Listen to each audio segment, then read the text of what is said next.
صورتحال جو پچھلے 20 سال سے ہمارے ملک پاکستان اور بالخصوص اسلام کے حوالے سے عالمی سطح پر جو تنقیدات ہوتی ہیں اس کا باعث بنی ہوئی ہے۔ افغانستان کا مسئلہ ہم نے دیکھا، امریکہ نے وہاں سے اب انخلا کیا ہے اور ایک دفعہ پھر وہی مذہبی قوتیں وہاں پہ سامنے آ رہی ہیں۔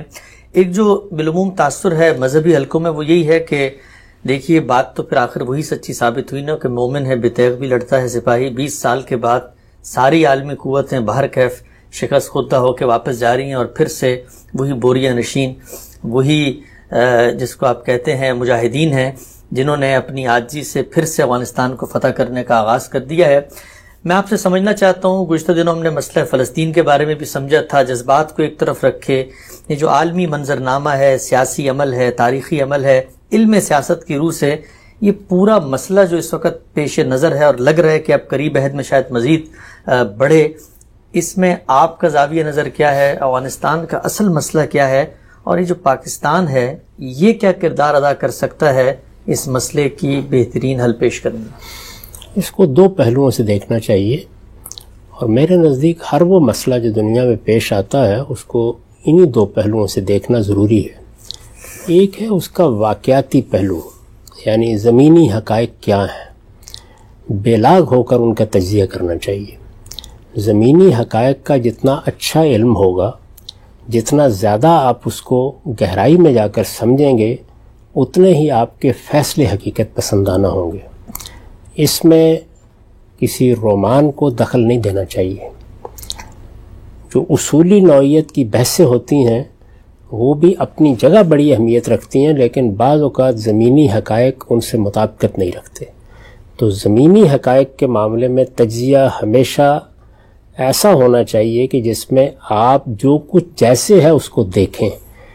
اس روایت کے بارے میں یہ تو نہیں کہہ سکتا کہ رسالت مآب صلی اللہ علیہ وسلم کی طرف اس کی نسبت کا کیا معاملہ ہے، لیکن ہے بہت اچھی۔ اس میں یہ بیان کر دیا گیا ہے کہ پروردگار مجھے حقائق کو اس طرح دکھا جس طرح کہ وہ ہیں، ارنا الحقائق کما ہیا۔ تو یہ دعا کرنی چاہیے کہ اللہ تعالیٰ کسی بھی صورتحال میں ہمارے دل و دماغ کو ایسے پابرجا رکھے کہ تعصبات میں مبتلا ہو کر، کسی رومان میں مبتلا ہو کر، کسی تاریخی مغالطے میں مبتلا ہو کر ہم حقائق سے صرف نظر نہ کریں۔ ایک پہلو یہ ہے۔ دوسرا یہ ہے کہ حقائق کے تجزیے سے قبل یہ جان لینا چاہیے کہ کچھ اصولی چیزیں ایک بندہ مومن کے لیے، بلکہ ایک اخلاقی وجود رکھنے والے انسان کے لیے بھی سب سے بڑی اہمیت رکھتی ہیں۔ تو اصولی چیزوں کا ادراک ہوگا، ان کو الگ سے سمجھ لینا چاہیے۔ آپ کو یاد ہوگا کہ ہم نے رسالت مآب صلی اللہ علیہ وسلم کے بعد جو صورتحال پیش آئی، اور خاص طور پر سیدنا عثمان کو جب شہید کر دیا گیا، تو اس وقت بھی گفتگو کرتے ہوئے یہ کہا تھا کہ اللہ کے دین نے جو اصول بیان کیا تھا وہ تو یہی تھا کہ امرہم شورا بینہم، لیکن زمینی حقائق کیا تھے اور ان میں کیا ہونا چاہیے تھا۔ تو وہاں دونوں چیزوں کا ادراک ضروری ہے، یہاں پر بھی دونوں چیزوں کا ادراک ضروری ہے۔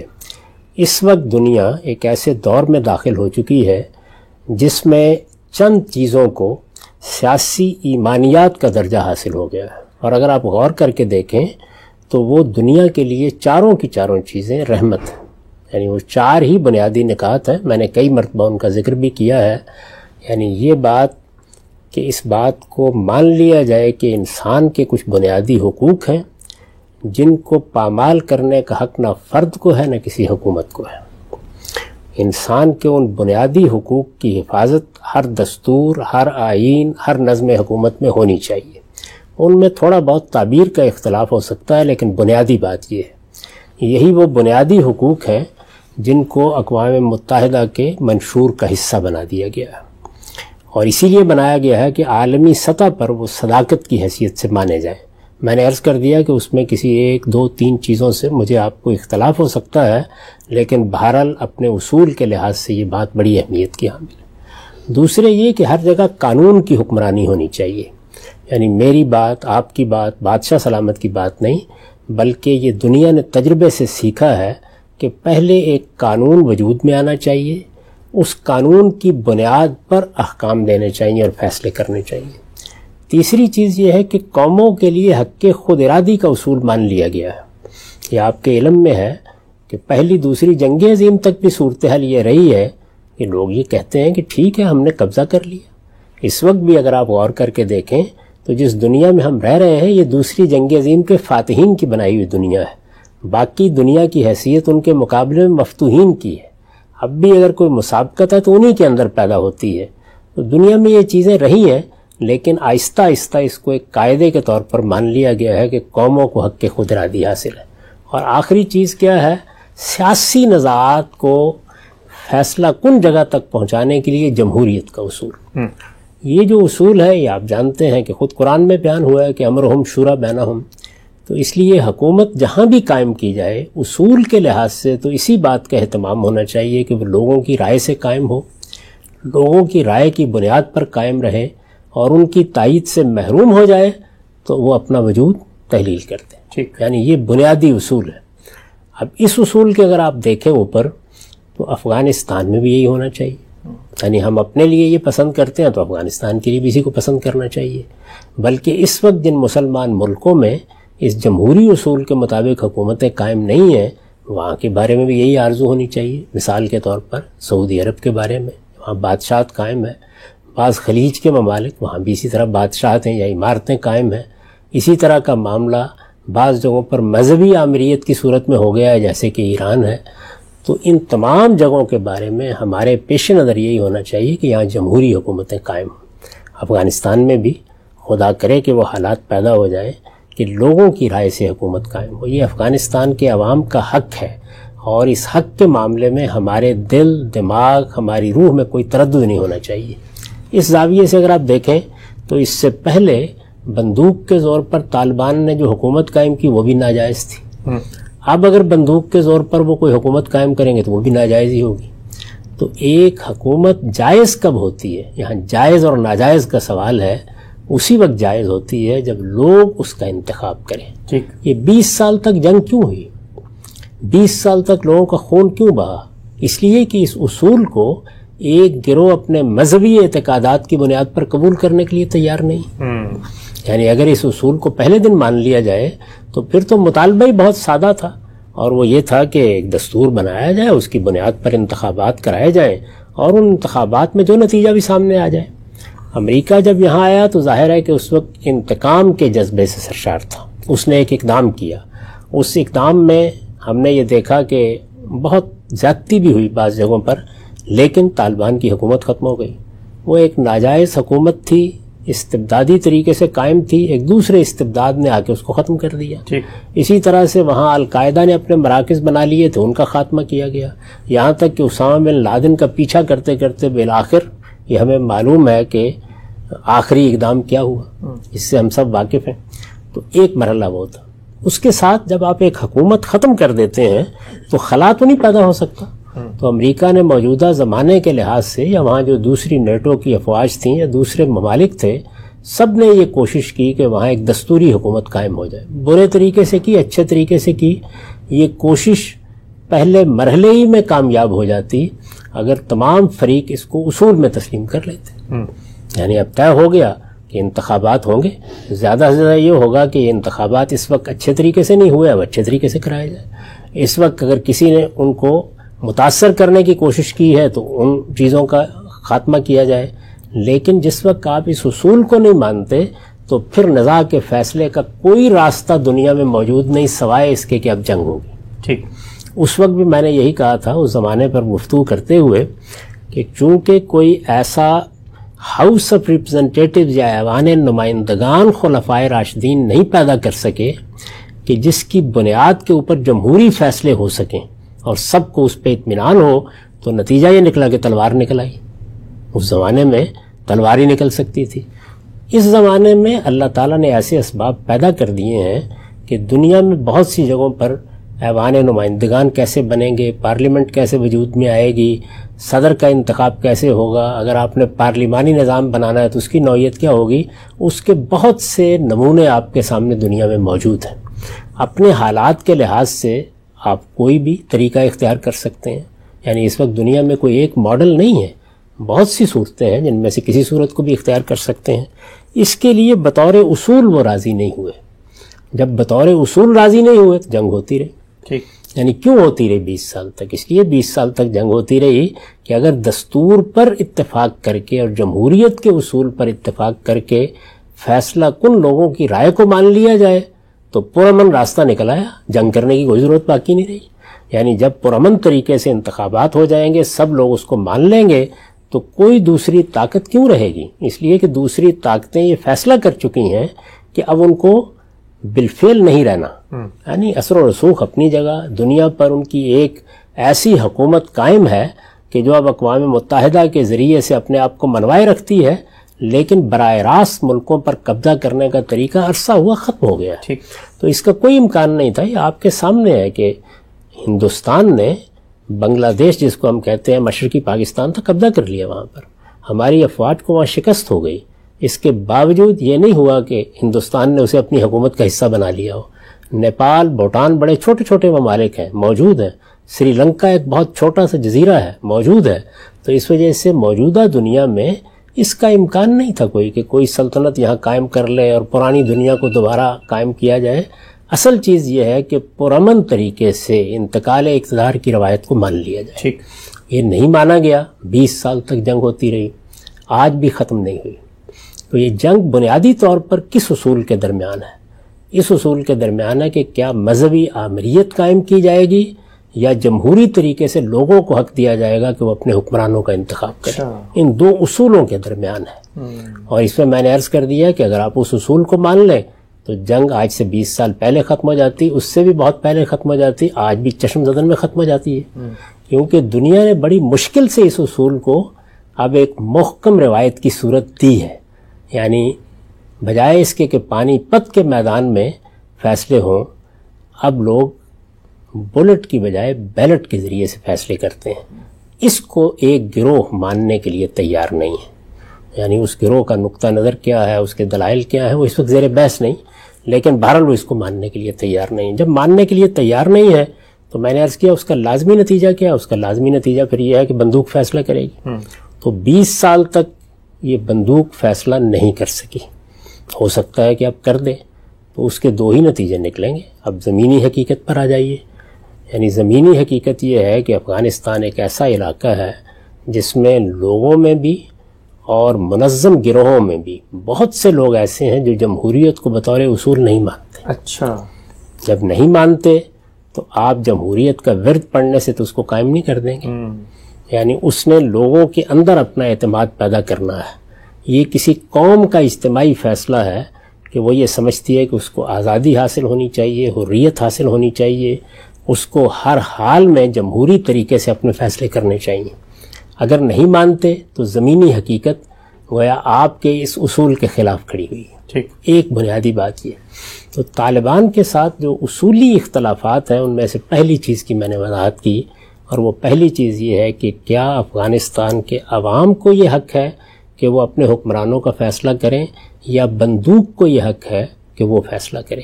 یہ جب آپ کہتے ہیں کہ فتح کر لیا، کس کو فتح کر لیا؟ اپنی قوم کو۔ اس طرح کی فتوحات ہم مسلمانوں کے ہاں بہت سے ممالک کی فوجیں کرتی رہتی ہیں، تو یہ تو بڑی یعنی افسوسناک صورتحال ہے۔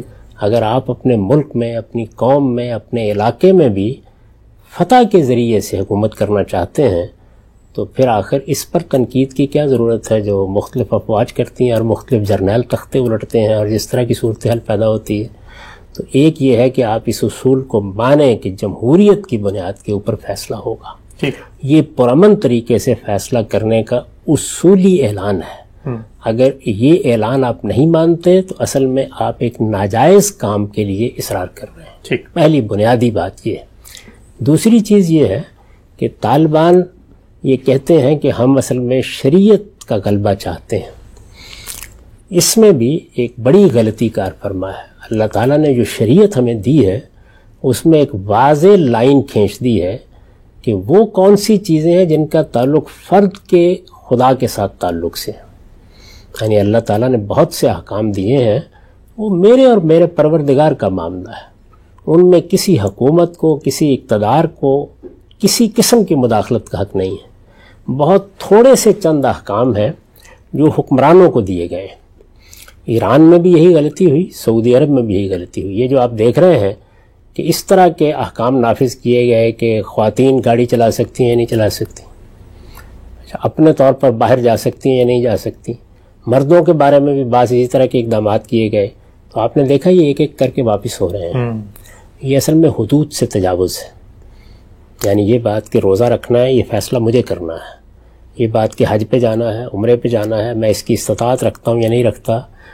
مرد و زن کے اختلاط کے جو آداب قرآن نے بتائے ہیں ان میں مردوں کو کیا کرنا ہے، عورتوں کو کیا کرنا ہے، کھیلتے وقت کون سا لباس پہننا ہے، مجھے اطمینان ہے اس بات کے اوپر کہ داڑھی دین کا حکم ہے یا نہیں ہے تو کتنی رکھنی ہے، کیسے رکھنی ہے، یہ سب وہ احکام ہیں جن کا کوئی تعلق کسی حکومت کے ساتھ نہیں ہے، اور کسی حکومت کو اس میں مداخلت کا بھی کوئی حق نہیں۔ حکومت کا دائرہ اللہ تعالیٰ کے دین میں طے کر لیا گیا ہے، وہ چیزیں ہیں کہ جس کو ہم کہتے ہیں نا کہ مسلمانوں کی حکومت ہے، اسے اختیار کرنی چاہیے۔ ان لوگوں کے ہاں اس طرح کی کوئی تفریق نہیں ہے، یعنی وہ یہ سمجھتے ہیں کہ وہ خدائی فوجدار ہیں، جب ان کو اقتدار حاصل ہو جائے گا تو وہ دین کے ایک ایک حکم پر آپ سے عمل کرائیں گے۔ یہ وہ جبر ہے جو اس کائنات کے خالق نے روا نہیں رکھا۔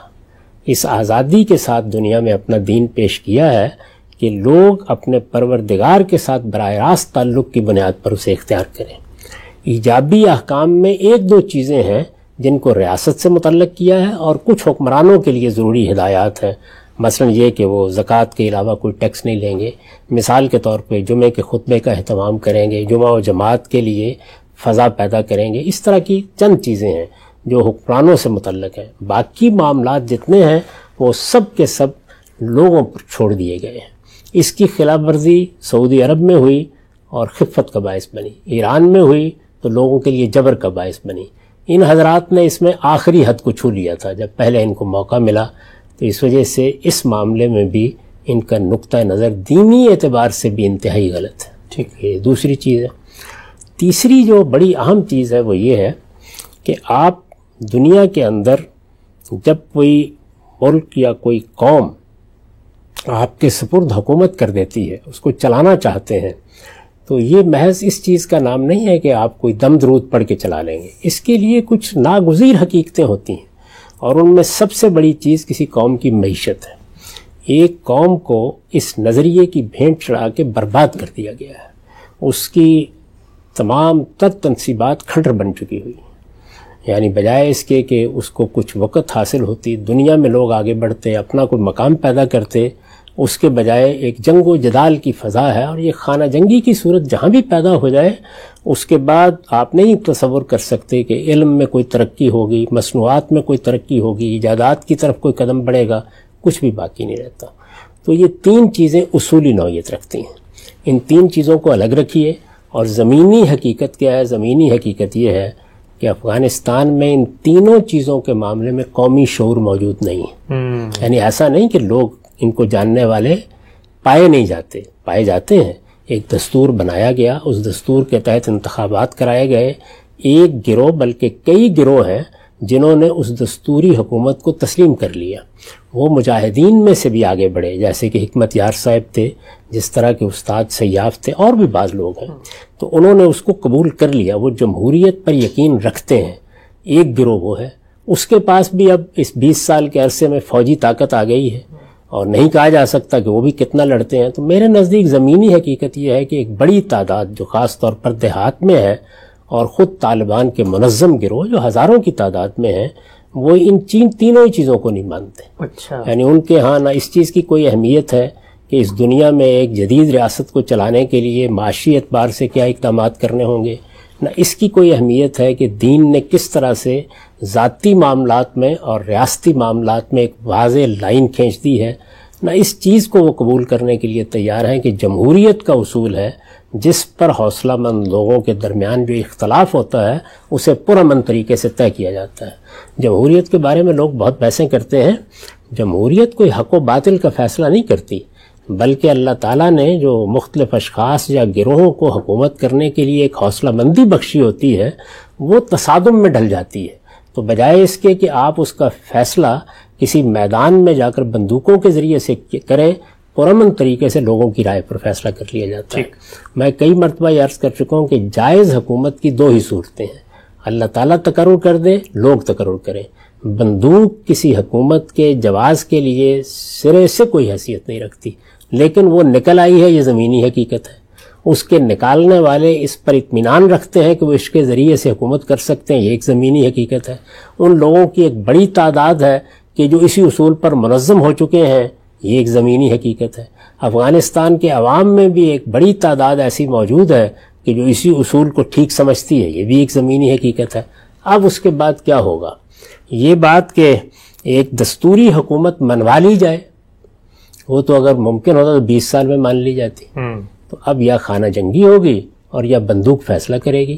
دیکھیے کہ وہ کیا فیصلہ کرتی ہے، اور جب بندوق فیصلہ کرتی ہے تو اس کے کچھ نتائج نکلتے ہیں، اور وہ نتائج اس سے پہلے دنیا بہت دفعہ دیکھ چکی ہوئی ہے۔ اس لیے میں تو یہی عرض کروں گا کہ کاش لوگ اس بات کو سمجھ لیں، فتح کے شادیانے بجانے کی بجائے اس میں چھپی ہوئی شکست کو سمجھیں۔ اس کا مطلب یہ ہے کہ افغانستان کی قوم ابھی دنیا میں اس مقام پر کھڑی نہیں ہو سکی جہاں پر ایک اچھے جمہوری ترقی یافتہ معاشرے کا خواب دیکھا جا سکے۔ ہم سب بہت ہی اہم نکات کی طرف آپ نے توجہ دلائی۔ کچھ اور پہلو ہیں، مثلاً یہ کہ وہ کیا عناصر ہیں جو کسی معاشرے میں جمہوریت کو پروان چڑھانے کا باعث بن سکتے ہیں، اور سب سے اہم سوال بطور پاکستانی ہماری ریاست کا کیا کردار ہونا چاہیے۔ اس طرح کے تنازعات میں سب کچھ انشاءاللہ کل زیر بحث لائیں گے۔ وقت یہاں پہ مکمل ہوتا ہے، بہت شکریہ آپ کے وقت کا، یاد لیتے ہیں انشاءاللہ۔ کل ہم نے بہت تفصیل سے بات کی تھی یہ جو خطے میں افغانستان کی صورتحال ہے، عالمی سطح پر جو تغیرات واقع ہو چکے ہیں، اور اس وقت وہ کیا عوامل ہیں جن کی وجہ سے یہ مسئلہ حل ہونے کو نہیں دے رہا۔ میں چاہتا ہوں کچھ مزید پہلو آپ سے سمجھوں۔ دو باتوں کے بارے میں بیان فرمائیے گا۔ جب یہ کہا جاتا ہے کہ جمہوریت کے لیے کوئی سرزمین یا کوئی ماحول یا کوئی انوائرمنٹ سازگار نہیں ہے، تو وہ کیا عوامل ہیں، وہ کیا عناصر ہیں، وہ کیا اقدامات ہیں جن کی ذریعے سے ہم جمہوریت کے لیے کسی معاشرے کو سازگار بنا سکتے ہیں؟ ہمارے ملک میں بھی آپ دیکھتے ہیں، اگرچہ ہم ایک مہذب نیشن ہے، ہمارے انفراسٹرکچر بھی موجود ہے، لوگ بھی ہیں، ادارے بھی ہیں، لیکن پھر بھی وہاں پر کچھ عرصہ جمہوریت چلتی ہے اور پھر اس کے بعد کوئی نہ کوئی آمر آ جاتا ہے اور شبخون مارتا ہے، تالا ازما لوگ، جرنیل بالخصوص۔ وہاں بھی یہ صورتحال دیکھنے کو ملتی ہے۔ افغانستان کی صورتحال کو سامنے رکھ کے بھی بتائیے گا، اور پاکستان کے اندر بھی جمہوریت کیوں نہیں پنپ رہی۔ اور دوسرا پہلو جو گفتگو میں آپ بیان فرمائیے گا وہ یہ کہ پاکستان کے کردار کو خطے کی صورتحال میں بالعموم جوڑا جاتا ہے کہ افغانستان کے اندر باہر کی طاقتیں ہیں جو اپنا اثر و رسوخ بڑھا رہی ہیں، اس وجہ سے پاکستان کو پراکسی کے انداز میں کچھ زیر زمین اپنی حکومت وہاں قائم کرنا یا ان لوگوں کو سپورٹ کرنا جو پاکستان کے حامی ہیں، بالخصوص ہندوستان کے خلاف۔ تو اس معاملے میں کوئی عالمگیر اخلاقیات یا کوئی علم سیاست کی روح سے ایسا پہلو ہے جو پاکستان کو بھی دیکھنا چاہیے؟ پہلی چیز کے بارے میں یہ گزارش ہے کہ جمہوریت یا جمہوری کلچر جس کو آپ کہتے ہیں وہ لوگوں پر منحصر ہے۔ یعنی جب آپ یہ بیان کر دیتے ہیں کہ دو ہی صورتیں ہو سکتی ہیں، اس کائنات کا پروردگار لوگوں کے لیے حکمران کا فیصلہ کرے۔ آپ کے علم میں ہے کہ خود مسلمانوں کے اندر ایک بہت بڑا گروہ ہے جس کا نقطہ نظر یہی ہے کہ یہ فیصلہ ہی اللہ تعالیٰ کرتا ہے۔ امامت کا تصور یہیں سے پیدا ہوا ہے۔ یہ بھی ہمیں معلوم ہے کہ تاریخ میں، خاص طور پر بنی اسرائیل کی تاریخ میں، اس کی مثال بھی موجود ہے۔ انہوں نے اللہ تعالیٰ سے درخواست کی کہ ہمارے لیے ایک حکمران آپ کی طرف سے مقرر کر دیا جائے، تو طالوت کو مقرر کر دیا گیا۔ ٹھیک۔ اور یہ بھی ہم جانتے ہیں کہ پھر اللہ تعالیٰ نے اس وقت کی سیاسی اور سماجی صورتحال کے پیش نظر وہ لوگ جو بادشاہی کے منصب پر پہنچ گئے حالات کی وجہ سے، انہی کو نبوت بھی عطا کر دی۔ یہ سب ہوتا رہا ہے۔ ظاہر ہے کہ یہ کیوں کیا گیا؟ یہ وہی چیز ہے جس کی طرف میں نے اشارہ کیا تھا کہ قوم کس مقام پر کھڑی ہے، اس کا شعور کیا ہے۔ انسانوں کا معاملہ یہ ہے کہ وہ کچھ بنیادی اخلاقیات کا شعور تو اللہ تعالیٰ کے ہاں سے لے کے آئے ہیں، لیکن وہ بنیادی اخلاقیات ایک قاعدے میں، تعین میں اس وقت ڈھلتی ہیں جب ہم اپنے شعور کی سطح پر ان کے لحاظ سے اپنی تعلیم و تربیت کر لیتے ہیں۔ یہ تعلیم و تربیت قبائلی معاشروں میں اس طرح نہیں ہوئی۔ ہمارے ہاں بھی صورتحال کم و بیش یہی ہے۔ اگر آپ پاکستان کا مطالعہ کریں تو ایسا نہیں ہے کہ پاکستان میں یہ جمہوری روایات ایک لمبے عرصے سے گزرنے کے بعد، جیسے مثلا ہم انگلستان میں یا یورپ میں دیکھتے ہیں، اپنے منتہا پر پہنچی ہیں، یا کم سے کم ایک ایسی جگہ پہنچ گئی ہیں جہاں قوم کے اندر بھی شعور موجود ہے، جو ادارے ہیں ان کو بھی اس بات کا احساس ہے کہ وہ اسی ڈھانچے میں وجود پذیر ہوئے ہیں۔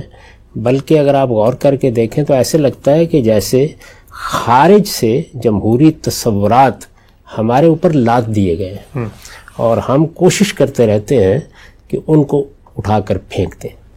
اس لیے میں نے یہ دو تعبیریں اختیار کی تھیں کہ ایک چیز اصول ہے، اصول میں تو کبھی دو رائے نہیں ہو سکتی اس معاملے میں کہ یا اللہ تعالیٰ حکمرانوں کا تقرر کرے گا یا لوگ منتخب کریں گے، ٹھیک، اور اس کا یہ نتیجہ بھی میں نے عرض کر دیا تھا کہ لوگوں کا انتخاب ہی کسی حکومت کو جائز بناتا ہے۔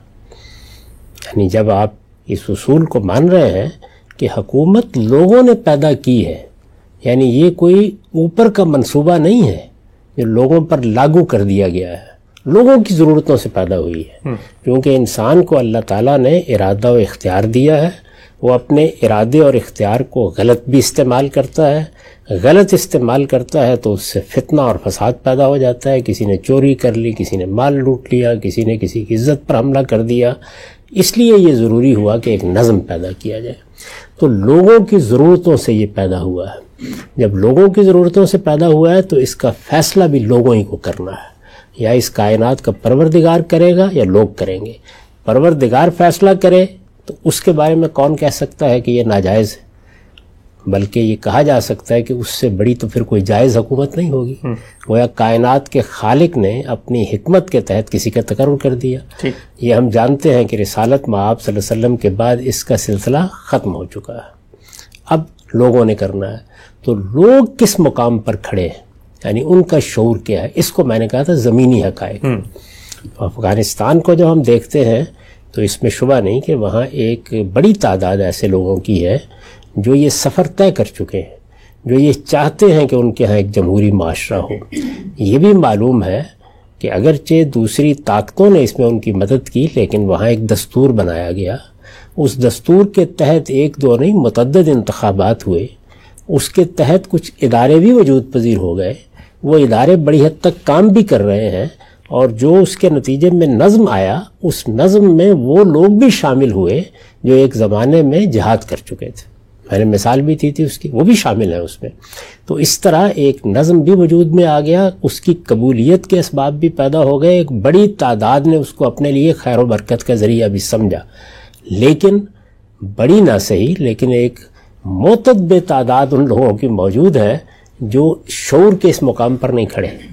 ان کے نزدیک یہ طاقت ہے اور مذہبی جذبہ ہے جس کو حکومت کا حق حاصل ہے۔ تو ایک نوعیت کی مذہبی آمریت کا تصور ہے جس کو وہ اپنے دین کا بھی تقاضا سمجھتے ہیں، اپنی روایات کا بھی تقاضا سمجھتے ہیں، اور اسی میں سوسائٹی کا خیر بھی دیکھتے ہیں۔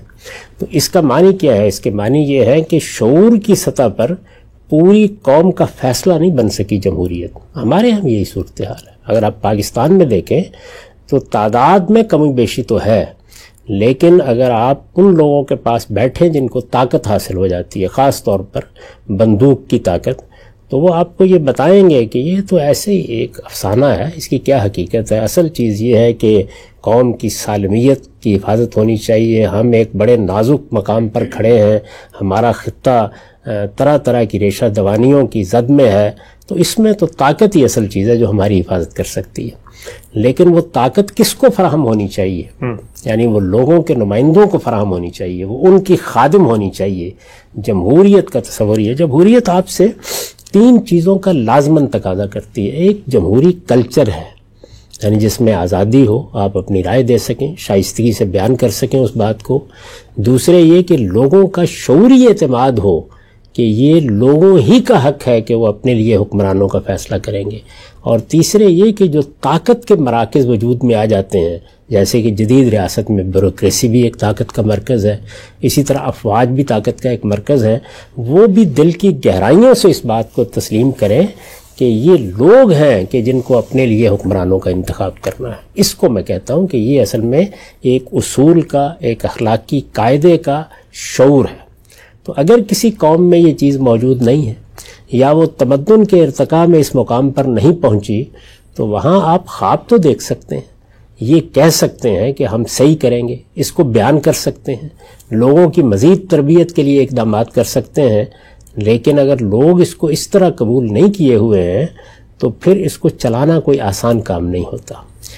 ہمارے ملک میں لوگوں کے مختلف گروہ اس طریقے سے مسلح نہیں ہوئے۔ اگر یہاں بھی آپ دیکھیں کہ خدا نخواستہ ایسی صورت پیدا ہو جائے، اور جیسے کہ ایک خطے میں پیدا بھی ہوئی، لیکن چونکہ افواج زیادہ منظم تھیں تو انہوں نے اس بغاوت کو کچل دیا، تو اگر وہ اس میں کامیاب نہ ہوتی تو آپ یہاں بھی اسی صورتحال سے دوچار ہو جاتے۔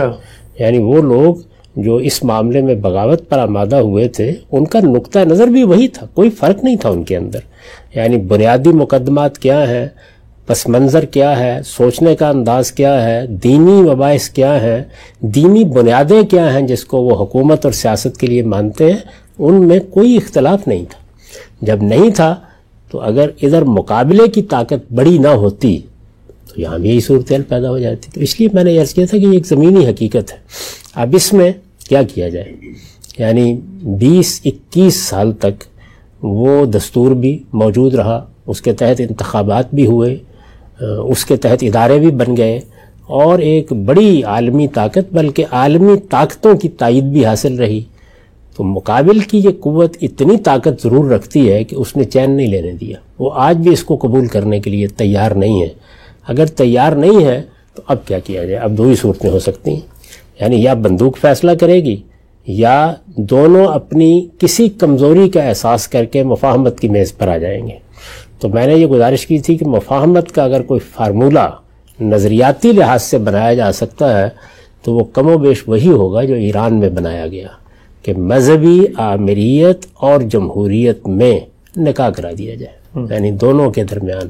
تو اسی طرح کا کوئی فارمولہ اگر یہاں بن جاتا ہے تو زمینی حقائق کے مطابق ہوگا، یہ نہیں کہ وہ کوئی آئیڈیل چیز ہوگی یا ایسا ہونا چاہیے، وہ ایک بدقسمتی ہوگی، کیونکہ جس وقت یہ آمریت قائم ہو جاتی ہے تو اس کو ہٹانا آسان نہیں ہوتا۔ اب روس میں دیکھ لیجئے کتنی قربانیاں دینی پڑی، چین میں دیکھ لیجئے ابھی بھی کیا صورتحال ہے۔ یعنی معیشت کے معاملے میں تو انہوں نے جدید نظام کو قبول کر لیا، سرمایہ داران نظام ہی کو بڑی حد تک قبول کر لیا، لیکن سیاست کے معاملے میں تو وہ ابھی تک منظم آمریت ہی کا طریقہ اپنائے ہوئے ہیں۔ تو قوم کے افراد، اس کی اعلیٰ ذہانتیں، اس کے دانشور، اس کے علماء، ان کا شعور کتنے درجے میں ہے، یہ اگر موجود نہیں ہے تو پھر کیا کریں گے؟ پھر انارکی کے سپرد کر دیں گے۔ ایسے موقعوں پر جب شعور کی یہ سطح ہو تو یہی طریقہ ہوتا ہے کہ آپ درمیان کی کوئی تجویز لاتے ہیں، جیسے کہ میں نے ابھی پیش کر دیا آپ کے سامنے۔ ٹھیک، ہم سب آگے بڑھاتے ہیں سلسلے کو۔ یہ بیان فرمائیے گا کہ پاکستان بالعموم اس طرح کے معاملات میں ہم جانتے ہیں، اور اب ان چیزوں کو ہم اپنی نئی نسلوں سے چھپا نہیں سکتے، عالمی برادری بھی اس سے واقف ہے۔ ہمارے ہاں سے لوگ ہمارے دینی مدارس میں مذہبی فکر رکھنے والے گئے، افغانستان میں ہزاروں کی تعداد میں لوگ لڑے، ریاست نے بھی سپورٹ کیا، ہمیں ایک جنگ کا بھی حصہ رہا۔ اس وقت عالمی برادری دوسری طرف کھڑی ہوئی تھی۔ ایک استدلال یہ پیش کیا جاتا ہے، پاکستانی جو ریاست کے اور ذمہ دار لوگ ہیں وہ یہ کہتے ہیں کہ بھائی اگر ہم افغانستان کے اندر مداخلت نہ کریں تو پھر ہندوستان وہاں سے طاقت کے لیے تیار بیٹھا ہے، وہ وہاں پر کھڑا ہوا ہے، تو ہم تو اپنا تحفظ کر رہے ہوتے ہیں جب ہم پراکسی کے طریقے پہ چوری چھپے کچھ نہ کچھ مدد کر رہے ہوتے ہیں۔ سوال میرا آپ سے یہ ہے کہ کیا اس کی کوئی اخلاقی جواز، دینی جواز ہے کہ ہم پراکسی کے انداز میں معاملات کریں؟ اور دوسرا، کیا اس حقیقت کو بھی آپ مانتے ہیں کہ اگر ہم وہاں سے نظریں چرا لیں تو عالمی برادری اور باقی بالخصوص ہندوستان پاکستان کے خلاف افغانستان کو استعمال کرے گا؟ کیا استعمال کوئی کرے گا؟ یعنی افغانستان میں کون بستے ہیں؟ مسلمان بستے ہیں۔ افغانستان کے ساتھ ہمارے تہذیبی ثقافتی رشتے ہیں، کیا استعمال کوئی کرے گا؟ اور وہ استعمال کر بھی کیا لے گا؟ یہ اس وقت جو دوسری جنگ عظیم کے بعد نظم دنیا کا بنایا گیا ہے، اس میں اب ملکوں پر قبضے کرنے کا طریقہ نہیں اختیار کیا جا رہا۔ یعنی یہ دنیا کب بدل جائے اس کے بارے میں تو نہیں کچھ کہا جا سکتا، اس وقت کی صورتحال یہی ہے۔ یہ طے کر لیا گیا ہے کہ قوموں کا حق خود ارادی محفوظ رہے گا، یہ اصول میں مان لیا گیا ہے۔ 1928 کے بعد یہ بات اب نہیں مانی جاتی کہ آپ کسی جگہ پر قبضہ کر لیں اور قبضہ کر کے آپ یہ کہیں کہ میں تو اب اس ملک کا مالک بن گیا ہوں۔ یہ آپ کے علم میں ہے کہ دوسری جنگ عظیم میں بھی ایک لحاظ سے پوری دنیا پر قبضہ ہو گیا تھا اتحادیوں کا، لیکن انہوں نے اس کو پسند نہیں کیا کہ براہ راست اپنی حکومتیں قائم کریں. قبضہ تو ہو گیا تھا. یہ فلسطین پر ہم گفتگو کر کے دیکھ چکے ہیں کہ وہاں تو جنرل ایلن بھی داخل ہو گئے تھے اور فاتحانہ داخل ہوئے تھے. جب آپ نے فتح کر لیا اور اس کے بعد بھی آپ کہتے ہیں کہ نہیں ہمارا رہنے کا ارادہ نہیں, تو اس کا مطلب یہ ہے کہ زمینی حقیقتیں تبدیل ہو گئیں پچھلی صدی میں. جب وہ تبدیل ہو گئیں تو اسی کا آپ نے نتیجہ دیکھا. میں نے کل بھی یہ عرض کیا تھا کہ اسی کا نتیجہ یہ دیکھا کہ مشرقی پاکستان کو ہندوستان نے فتح کر لیا. لوگ بھی کم و بیش وہاں کے ساتھ دینے کے لیے تیار تھے بڑی تعداد میں, لیکن قبضہ برقرار نہیں رکھا جا سکا. بھوٹان اتنا سا ہے, نیپال اتنا سا ہے, سری لنکا اتنا سا ہے, وہ اپنی آزادی کو برقرار رکھے ہوئے ہیں نا. تو اس وجہ سے اس سے بالکل نہیں گھبرانا چاہیے. آپ بین الاقوامی قانون کو اس وقت دیکھیں, اس کے تحت یہ کسی کے لیے بھی موضوع نہیں کہ وہ مختلف سلطنتوں کو اس طرح سے ہڑپ کر جائے. زیادہ سے زیادہ جو چیز ہو سکتی ہے وہ کیا ہے, وہ یہ کہ آپ کے حصے بکھرے ہو جائیں, یعنی آپ کی وحدت کو برباد کیا جا سکتا ہے. کیونکہ قومیں ہیں, ان کا پس منظر ہے, وہ جس طرح سے شامل ہوئی ہیں اس کی بھی ایک تاریخ ہے. اس میں بہت سے موقعوں پر بعض فیصلوں سے آپ سے اختلاف بھی کرتی ہے وہاں کی لیڈرشپ. اس کا علاج کیا یہ ہے کہ آپ گرد و پیش میں اس طرح کی سازشیں کریں. اس کا علاج یہ ہے کہ اپنے ہاں اچھی روایات قائم کریں, اپنے ہاں جمہوری کلچر کو پروان چڑھائیں, اپنے ہاں لوگوں کو اعتماد دیں, ان کے لیے یہ فضا پیدا کریں کہ وہ اپنی بات کہہ سکتے ہیں, اپنا نقطہ نظر بیان کر سکتے ہیں, اور اپنے ہاں ان اقدامات سے گریز کریں جو قبل از وقت کیے جاتے ہیں. تو ساری توجہ اصل میں داخلی حالات پر ہونی چاہیے. قوموں پر حقیقی آفت ان کے اندر سے آتی ہے, وہ باہر سے نہیں آتی. جب اندر سے چیزیں کھوکھلا ہو جاتی ہیں تو پھر باہر کے عوامل بھی اپنے کام کرتے ہیں. کیا کوئی شخص یہ کہہ سکتا ہے کہ سلطنت عثمانیہ پہلی جنگ عظیم کے موقع کے اوپر اندر سے تو پورے استحکام سے کھڑی تھی؟ ہم جانتے ہیں کہ کم و بیش ایک صدی میں بالکل مرد بیمار بن چکی تھی, بلکہ یورپ کا مرد بیمار کہا جاتا تھا اسے. اب اس کے بعد ظاہر ہے کہ جنگ عظیم ہوئی, اس میں ایک فیصلہ کیا گیا, وہ فیصلہ صحیح تھا غلط تھا, اس کا نتیجہ یہ نکلا کہ مفتوح ہو گئے. تو عالمی سطح پر مفتوح ہو گئے, اس کی کوئی ضرورت نہیں ہوتی. رہ گئی یہ بات کہ آپ کو کیا موقف اختیار کرنا چاہیے, تو میرے نزدیک وہی موقف خیر و برکت کا باعث بنتا ہے جو اصولی ہو, اور وہ اصولی موقف میں نے بیان کر دیا ہے. اور وہ یہ کہ آپ کو پہلے دن سے یہی کہنا چاہیے تھا کہ ہم افغانستان کے عوام کی حکومت چاہتے ہیں. افغانستان کے عوام اس کا فیصلہ کریں. دنیا بہت کچھ سفر طے کر چکی ہے. جو لوگ آپ کے زیر اثر ہیں, آپ سے تعلق رکھتے ہیں, ان کو بھی یہی بات سمجھانے کی ضرورت ہے, یعنی یہی بتانے کی ضرورت ہے. اور جس طرح کہ میں نے ابھی عرض کیا کہ اصولی موقف ہر حال میں یہی ہونا چاہیے, میرا بھی, آپ کا بھی, گرد و پیش کے ملکوں کا بھی, ہر ایک کا یہی ہونا چاہیے کہ افغانستان کے عوام کو یہ حق ملے کہ وہ اپنے حکمرانوں کا آزادانہ طریقے پہ انتخاب کر سکیں. دور حاضر میں اس کے جو طریقے ہیں وہ اب معلوم معروف ہیں, اور وہاں پر ایک دستور بن گیا تھا, ادارے وجود میں آ گئے تھے. اس میں کوئی خامی ہے, آپ اس کی اصلاح کر لیں. ہر دستور میں اس کی اصلاح کی گنجائش ہوتی ہے, اور جتنے بھی اس میں گروہ ہیں وہ سب مل کے یہ فیصلہ کر لیں. آخر وہ ایک قوم کے افراد ہیں. اگر آپ دیکھیں کہ حکمت یار اور استاد سیاف وہاں بیٹھ سکتے ہیں تو طالبان بھی وہاں بیٹھ سکتے ہیں. ایک دوسرے کے ساتھ بیٹھ کر یہ فیصلہ کریں کہ ہمیں لوگوں کی رائے سے کیسے حکومت قائم کرنی ہے. اس میں کوئی بے انصافی نہ ہو, اس میں کوئی کسی کو اپنے زیر اثر نہ لائے, اس کا اہتمام ضرور کرنا چاہیے. میں نے یہ گزارش کی ہے کہ اگر یہ شعور نہیں ہے, اگر آپ کا یہ موقف نہیں ہے, آپ اس اصولی جگہ پر نہیں کھڑے ہیں, تو اس سے نیچے اتر کر بھی اگر زمینی حقیقتوں کا ادراک ہے تو کوئی مفاہمت کا فارمولہ پیدا کریں. لیکن لڑنے والوں کی پشت پناہی کرنا یا ان کو پناہ دینا یا ان کی مدد کرنا, یہ حقیقت میں آپ وقتی تدبیریں کر رہے ہیں. اس سے آپ کے مفادات کی حفاظت نہیں ہوتی, آپ اپنے لیے گڑھے کھودتے ہیں. اور اصل میں وہی گڑھا تھا کہ جس میں ہم پڑے ہوئے ہیں ایک طویل عرصے سے, اسی کے نتائج پوری قوم نے بھگتے ہیں. کبھی دیکھیے نا, یہ لوگ کہتے ہیں جی فتح پالی, ہوا کیا ہے؟ یعنی جو لوگ حملہ کرنے کے لیے آئے تھے ان کی کل نقصان کیا ہے 2400 افراد اس سارے عرصے میں, اور آپ کا نقصان کیا ہے لاکھوں افغان اور 70,000 پاکستانی. تو آپ سوچتے ہیں یہ اچھا, پھر اس کے ساتھ ملک کا کیا بنا ہے؟ وہ کھنڈر ہو کے رہ گیا ہے. اس میں تعمیر و ترقی کا ہر منصوبہ بےمانی ہو گیا ہے، اس میں لوگوں کے حوصلے پست ہوئے ہیں، اس کے بہترین لوگ دوسری جگہوں پر پناہ ڈھونڈنے کے لیے جا رہے ہیں۔